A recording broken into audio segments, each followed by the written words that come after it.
been really difficult to come back here to the Bangladesh Rohingya camps. I thought I'd seen the worst of it in 2017 when hundreds of thousands of Rohingya were fleeing violence.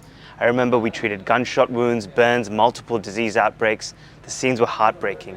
Listening to the people who had just lost their homes, moving into a crowded camp with nothing but bamboo and tarpaulin over their heads, it was simply a memory I can never forget.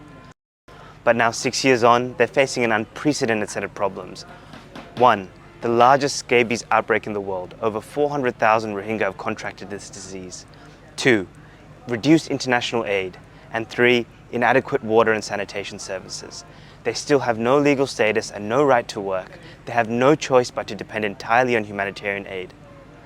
These are people who are forced from their homes by persecution and violence, and they rely on this international aid. And now their lives are getting worse day by day. Now is not the time to decrease funding. You talk to the people here and the desperation is inescapable.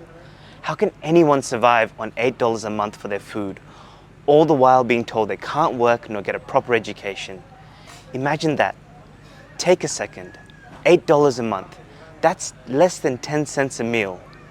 Simply put, containing the Rohingya and refugee camps indefinitely while reducing funding is neither a coherent humanitarian strategy nor a world you or I would like to participate in. The Rohingya are asking for support, and now is the time to give it to them. International aid organizations, the United Nations, all have to step up during this time. Diverting money to other emerging crises is a very risky game.